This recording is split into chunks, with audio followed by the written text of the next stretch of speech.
গল্পের শুরুতেই আমরা রেঙ্গো নামের একটা গিরগিটিকে দেখতে পাই। রেঙ্গোর কাছে একটা হাত ভাঙা রাজকুমারী, একটা মাছ আর একটা গিটার ছিল।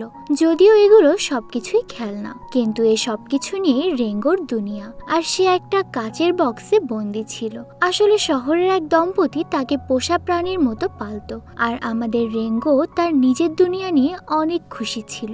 কিন্তু হঠাৎ একদিন গাড়িতে করে যাওয়ার সময় তাদের গাড়িটা অ্যাক্সিডেন্ট করে, আর এতে করে রেঙ্গোর কাচের বক্সটা সহ সেই গাড়ি থেকে বাইরে বের হয়ে যায়। রাস্তায় ছিটকে পড়ে তার বক্স ভেঙে সবকিছু বাইরে পড়ে যায়। নিজের দুনিয়া নিয়ে রেঙ্গো এত ব্যস্ত ছিল যে তার বাইরের পরিবেশের ব্যাপারে কোনো ধারণাই ছিল না। অনেক বেশি গরম হওয়ার কারণে মাছের নিচে পড়ে থাকা পানি সাথে সাথে শুকিয়ে যায়, আর সেই সাথে প্রচন্ড গরমে রেঙ্গোর অবস্থাও খারাপ। শুকিয়ে তার এক পর্দা চামড়া উঠে যায়। পানি খাওয়ার জন্য যখন সে পানির গ্লাসটা হাতে নেয়, তখন কোনো মতে গ্লাস থেকে এক ফোঁটা পানি তার মুখে এসে পড়ে। কিন্তু এদিকে তো তার গলা শুকিয়ে কাঠ। সে এদিকে সেদিকে তাকিয়ে কোথাও পানি খুঁজে পাচ্ছিল না। এমন সময় হঠাৎ করে সে গুনগুন করে গানের আওয়াজ পায়। শব্দ শুনে রেঙ্গো সেদিকে এগিয়ে গেলে দেখতে পায় যে একটা বুড়ো ইঁদুর রাস্তার উপর পড়ে আছে, আর তার পেটের ওপর দিয়ে গাড়ির চাকা চলে গেছে। আসলে এটা তাদেরই গাড়ি ছিল, যেটা কিছুক্ষণ আগে অ্যাক্সিডেন্ট করেছে। ইঁদুরটা রেঙ্গোকে বলে, আমাকে সাহায্য করো এখান থেকে উঠতে। কিন্তু রেঙ্গো ইঁদুরের কাছে উল্টো পানির কথা জিজ্ঞেস করে। সে বলে, আগে আমাকে বলো আশেপাশে পানি কোথায় পাবো, কারণ আমার চামড়া শুকিয়ে যাচ্ছে। ইঁদুরটা তখন বলে, ঠিক আছে, আগে আমাকে এখান থেকে উঠতে সাহায্য করো, তারপর আমি তোমাকে পানির কথা বলছি। রেঙ্গো অনেক চেষ্টা করেও ইঁদুরটাকে উঠাতে পারে না, কারণ সে তার থেকে সাইজে বড় আর ওজনে অনেক বেশি ছিল। হঠাৎ করে আরেকটা গাড়ি এসে রেঙ্গোকে উড়িয়ে নিয়ে আরেকটা গাড়ির উপরে ফেলে, আর এভাবে ছিটকে সে মরুভূমির বালির ওপর আছড়ে পড়ে। ঠিক তখনই সেখানে সে বৃদ্ধ ইঁদুরটা চলে আসে। ইঁদুরটা তাকে বলে, তোমার ভাগ্য আসলে অনেক ভালো। এখান থেকে খুব কাছে একটা গ্রাম আছে, যেখানে কালকে গ্রামের লোকেরা পানির জন্য প্রার্থনা করবে। গ্রামের কথা শুনতেই রেঙ্গো এক্সাইটেড হয়ে উঠে পড়ে, আর ইঁদুরের কাছে গ্রামে যাওয়ার রাস্তা কোন দিকে সেটা জানতে চায়। ইঁদুরটা তখন বলে, তুমি তোমার ছায়ার পিছু করতে থাকো, একসময় ওই গ্রামে পৌঁছে যাবে। আর এটা শুনে রেঙ্গো এক মুহূর্ত দেরি না করে দ্রুত মরুভূমির মধ্য দিয়ে হাঁটতে হাঁটতে গ্রাম খুঁজতে থাকে। কিছু দূর আসতেই রেঙ্গো আশেপাশে কিছু শুষ্ক গাছ দেখতে পায়, আর সেখানেই তার একটা ব্যাঙের সাথে দেখা হয়। ব্যাঙটা তাকে ফিসফিস করে বলে, দ্রুত রং বদলাও। কিন্তু প্রথমে রেঙ্গো ভেবেছিল হয়তোবা ব্যাঙটা তার সাথে মজা করছে, কিন্তু ঠিক তখনই আকাশের দিকে তাকাতেই দেখে সেখানে একটা ঈগল উড়ে বেড়াচ্ছে। আর এই ব্যাঙটা ঈগলের হাত থেকে বাঁচার জন্য বালির সাথে নিজের শরীর মিশিয়ে রেখেছে।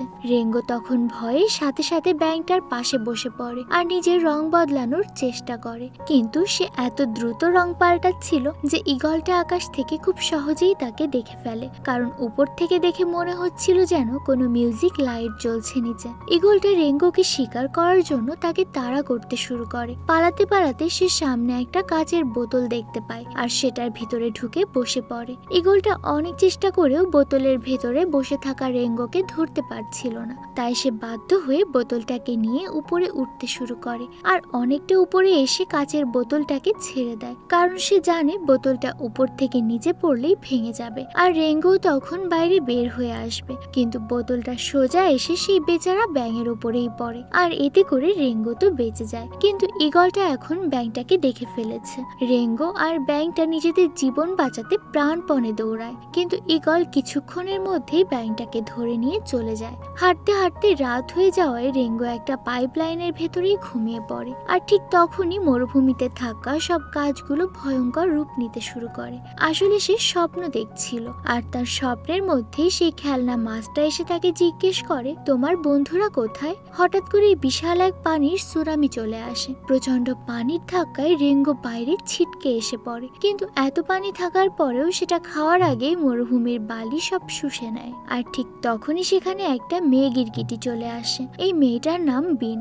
রেঙ্গো দেখে মেয়েটা হাতে একটা বন্দুক নিয়ে তার দিকে তাক করে দাঁড়িয়ে আছে। বিন বলে, আমার গ্রামে খাওয়ার মতো পানি নেই, আর তুমি এখানে পানিতে গোসল করছো। কিন্তু রেঙ্গোর কথাবার্তা আর চালচলনে বিন বুঝতে পারে রেঙ্গো এখানকার না, সে অনেক দূর থেকে এসেছে। বিনের একটা সমস্যা ছিল, সে কথা বলতে বলতে হঠাৎ করে থেমে যেত। আর এটা দেখে রেঙ্গো বিনের কাঁধে হাত রাখতেই সে আবারও বলতে শুরু করে। বিন রেঙ্গোকে বলে, তুমি আমার সাথে আমাদের গ্রামে চলো। কিন্তু বিনের গ্রামে আসার পর রেঙ্গো দেখে এই গ্রামের বাসিন্দারা উল্টো পানির অভাবে গ্রাম ছেড়ে চলে যাচ্ছে। রেঙ্গো এই গ্রামের অন্যদেরকে ফলো করে। একসময় সে গ্রামের বারে এসে হাজির হয়, আর সেখানে দেখে ক্রিমিনালরা সব বসে আছে। রেঙ্গো বারে এসে এক গ্লাস পানি চায়, আর তার কথা শুনে সেখানে বসে থাকা সবাই জোরে জোরে হাসতে শুরু করে। বারটেন্ডার তখন রেঙ্গোকে সেখানকার সব থেকে ফেমাস ড্রিঙ্কস দেয়, কিন্তু এটা ছিল অনেক বিচ্ছিরি। যাই হোক, রেঙ্গো কিন্তু একদমই দমে যায়নি, উল্টো সে সবাইকে তার বিরুদ্ধে গল্প বলতে শুরু করে, কিভাবে সে মাত্র একটা গুলি দিয়ে 7 জনকে মেরে ফেলেছিল। অন্যদিকে আমরা দেখতে পাই বিন গ্রামের ব্যাংকের ম্যানেজারের কাছে লোন নিতে এসেছে, কারণ টাকা নিয়ে তার জমিগুলো সে ছাড়াতে চাইছে। ম্যানেজার তখন বিনকে ব্যাংকে থাকা পানির ট্যাঙ্কার দেখায়, আর তাকে বলে মাত্র 6 দিনের পানি বেঁচে আছে। বিন তখন বলে, নিশ্চয়ই কেউ মরুভূমিতে পানি অপচয় করছে, কিন্তু ব্যাংক ম্যানেজার বিনের কথা বিশ্বাস করে না। এদিকে রেঙ্গো তখন পুরো গ্রামের সামনে তার বাহাদুরি গল্প ছড়িয়ে বেড়াচ্ছে, আর তখন সেখানে গ্রামের গ্যাংস্টাররা চলে আসে। তারা রেঙ্গোর ব্যাপারে জিজ্ঞেস করতে থাকে।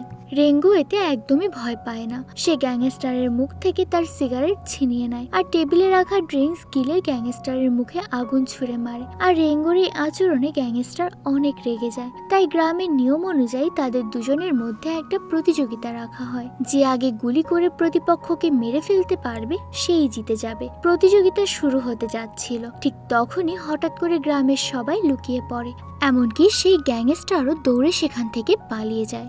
রেঙ্গো প্রথমে বুঝতে পারছিল না কি হচ্ছে, সে ভাবছিল হয়তো গ্যাংস্টার তার ভয়ে সেখান থেকে পালিয়ে গেছে।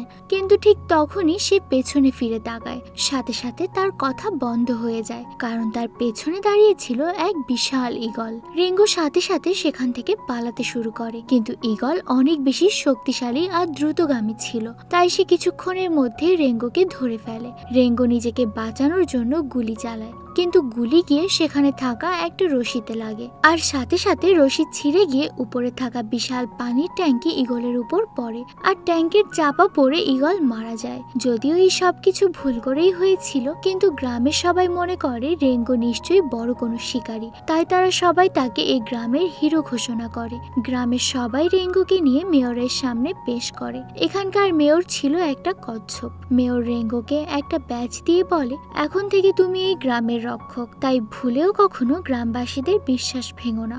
রেঙ্গো ব্যাচটা নিয়ে সেখান থেকে বের হয়ে আসে। এদিকে বিন ব্যাংকের ম্যানেজারকে বারবার বলছিল গ্রামের সবাই পানির জন্য ছটফট করছে, কিন্তু মেয়রের কেন জানি এই বিষয়টা নিয়ে কোনো চিন্তাই নেই। তখন ম্যানেজার বিনকে বলে, তোমাদের উচিত মেয়রকে জিজ্ঞাসাবাদ করা, আর এই ব্যাপারে রেঙ্গোর সাহায্য নিতে পারো। বিন তখন এসে রেঙ্গোর সাথে এই ব্যাপারে কথা বলার চেষ্টা করে, কিন্তু রেঙ্গো সবাইকে অটোগ্রাফ দিতে এতই ব্যস্ত ছিল যে সে বিনের দিকে ঠিকভাবে খেয়াল করে না। রেঙ্গোর এমন আচরণ দেখে বিন তার ওপর রেগে যায়, আর তাকে বেশ কিছু কথা শোনায় এবং হঠাৎ করেই থেমে যায়। তারপর হঠাৎ করে আবার বিন ঠিক হয়ে গেলে এবার আর কিছু বলে না এবং সেখান থেকে চলে যায়। আর ঠিক তখনই গ্রামবাসীদের প্রার্থনা করার সময় হয়ে যায়। গ্রামের যে যেখানে ছিল সবাই মিলে হাতে পাত্র নিয়ে বাইরে এসে জড়ো হয়, আর সবাই একটা লাইন ধরে নাচতে নাচতে কোনো একটা দিকে যাচ্ছিল। রেঙ্গোও তাদের সাথে এসে জড়ো হয়। আসলে তারা সবাই পানি আনতে যাচ্ছে, পানি উঠবে কিনা সেটার ব্যাপারে কেউ জানে না, আর তাই তারা সবাই মিলে প্রার্থনা করতে করতে এগিয়ে যাচ্ছে। লাইন ধরে যাওয়ার সময় একটা ইঁদুর রেঙ্গোকে বলে, ঈগল মারা গেছে, এখন খুব দ্রুত এখানে সাপ আসবে, কারণ এতদিন ঈগল থাকার কারণে সাপ ভয়ে গ্রামে আসতো না। এভাবে হাঁটতে হাঁটতে সবাই মিলে এক বিশাল পাইপলাইনের কাছে আসে, আর এখানেই মেয়র আসে। সে সবাইকে পাইপলাইন খোলার আদেশ দেয়। মেয়র সবার আগে পানি নেওয়ার জন্য গ্রামের হিরো রেঙ্গোকে সামনে ডেকে নেয়। পাইপলাইনের মুখ খুলতেই সেখান থেকে পানির বদলে কাদা বের হয়ে আসে, আর এটা দেখে গ্রামের সবাই রেঙ্গোকে অশুভ মনে করতে শুরু করে। মেয়র সবাইকে কোনো মতে থামিয়ে বলে, পানি পেতে হলে আমাদের গ্রামের কাউকে বলি দিতে হবে। মেয়রের এমন কথা শুনে বিন ক্ষেপে যায়, আর সে রেগে গিয়ে কথা বলার সময় সবাইকে জানিয়ে দেয় যে ট্যাঙ্কের পানি প্রায় শেষ হয়ে আসছে। এটা শুনে গ্রামবাসীদের অবস্থা আরো খারাপ হয়ে যায়। তারা সবাই মিলে সেখানে জমা হয়ে আন্দোলন করতে থাকে, আর এগিয়ে গিয়ে তারা ব্যাংক ম্যানেজারকে এটা ওটা ছুঁড়ে মারে। ঠিক তখনই সেখানে গ্রামের হিরো রেঙ্গো আসে। সে সবাইকে তার মিষ্টি কথার ফাঁদে ফেলে ভুলিয়ে ভালিয়ে ব্যাংকের ভেতরে ঢুকতে থাকে, এবং ভেতরে ঢুকেই সেখানে থাকা ট্যাঙ্কার থেকে পানি খেতে শুরু করে। সে এত পরিমাণে পানি খায় যে পানির লেয়ার 6 দিন থেকে কমে 5 দিনে নেমে আসে, আর সবাইকে ভুলভাল বুঝিয়ে পানির দায়িত্ব নিজেই নেয়। ওই দিন রাতে দুটো চোর ব্যাংকে পানি চুরি করতে আসে, কিন্তু রেঙ্গো তাদের দুজনকে ধরে ফেলে। রেঙ্গো নিজে আবারও হিরো সাজার জন্য চোরদেরকে না থামিয়ে তাদেরকে মাটি খোঁড়ার যন্ত্র দিয়ে দেয়, আর ব্যাংকের রাস্তা বলে দেয়। পরদিন সকাল হতে গ্রামের সবাই ব্যাংকে চুরির ব্যাপারে জেনে যায়। রেঙ্গো এখন আবারও গ্রামবাসীর সামনে হাজির হয়, আর সবাইকে বলে, আমাদের পানি আমরা অবশ্যই উদ্ধার করে আনবো। এটা বলে সে গ্রামের কিছু সাহসী লোকদেরকে নিয়ে চোরদেরকে ধরতে বেরিয়ে পড়ে।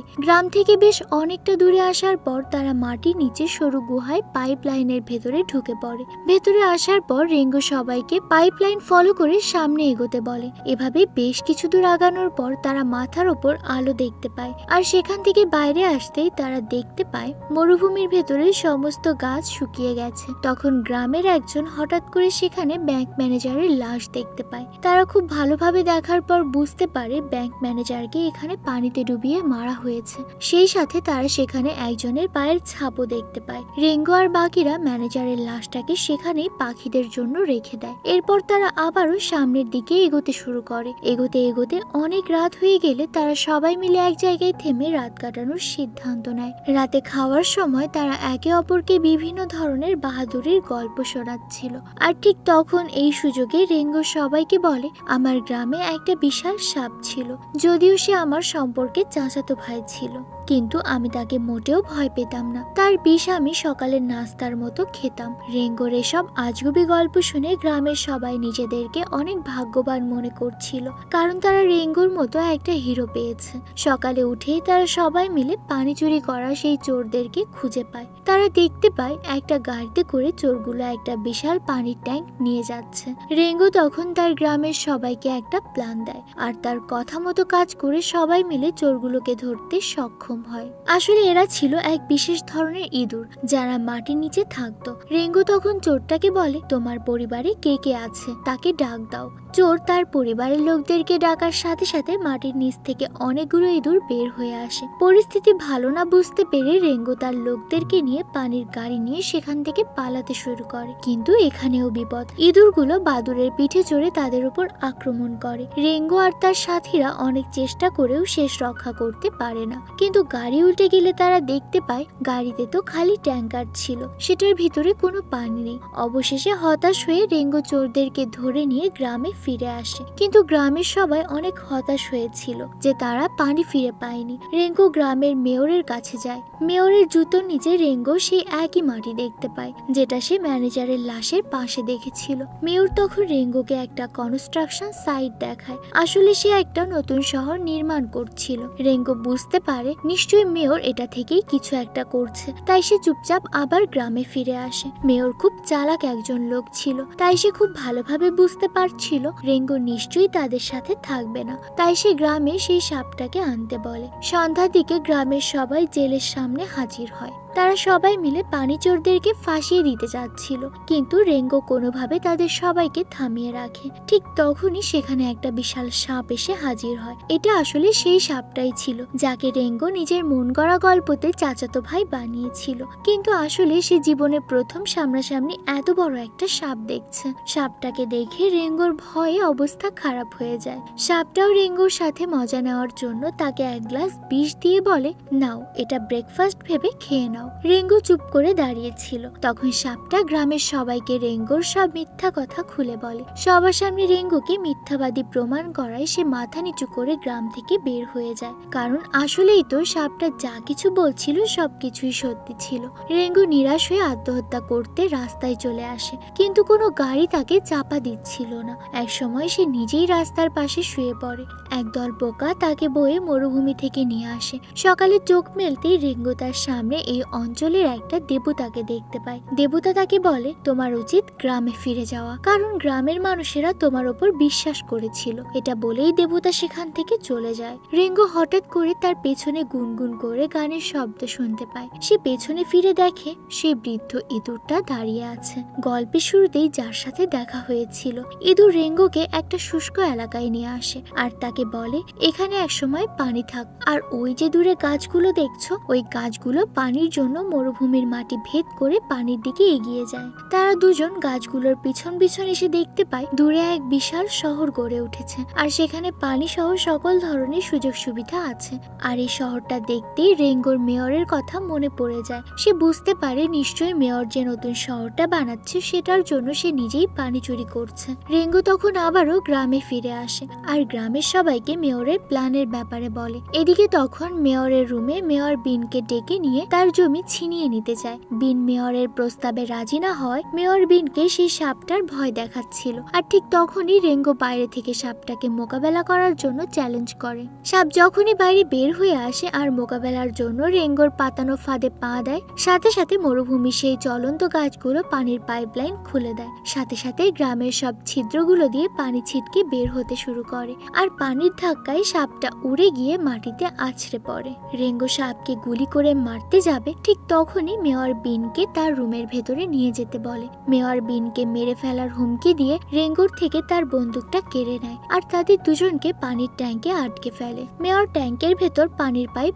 অন করে দেয়। এতে ধীরে ধীরে ট্যাঙ্কে পানি ভর্তি হতে শুরু করে। মেয়র তখন সাপটাকে বলে, আমরা ব্যবসায়ী মানুষ, তাই তোমার মতো গ্যাংস্টার আমাদের আর প্রয়োজন নেই। এটা বলেই সে সাপটাকে মেরে ফেলতে যাচ্ছিল। এদিকে পানির ট্যাঙ্কের মধ্যে থাকা বিন আর রেঙ্গো প্রায় ডুবতে যাবে, ঠিক তখনই রেঙ্গোর একটা বুদ্ধি আসে। সে তার কাছে থাকা শেষ গুলিটা বের করে আর সেটা মুখে নিয়ে ট্যাঙ্কের গ্লাসে মারতে থাকে, কিন্তু এতে বিশেষ কোনো লাভ হয় না। উল্টো মারা যাচ্ছে চিন্তা করে বিন রেঙ্গোকে শেষবারের মতো একটা কিস করে, আর ভুল করে রেঙ্গোর মুখে থাকা গুলিটা তার গলায় আটকে যায়। এমনিতেই পানির ট্যাঙ্কার ভরে গেছে, তার উপর গুলি গিলে ফেলার কারণে বিন ঠিক মতো নিঃশ্বাস নিতে পারছিল না। তখন রেঙ্গো তার শরীরের সমস্ত জোর লাগিয়ে বিনের ভেতর থেকে গুলিটা বের করার চেষ্টা করে। একটা সময় বের হয়ে সোজা ট্যাঙ্কের কাচের গায়ে গিয়ে লাগে, আর সাথে সাথে কাচের গায়ে ছোট্ট একটা ফাটল দেখা যায়। কিছুক্ষণের মধ্যেই পুরো ট্যাঙ্কটা ভেঙে সবাইকে ভাসিয়ে বাইরে নিয়ে আসে, এমনকি মেয়র পানিতে ভেসে রাস্তায় চলে আসে।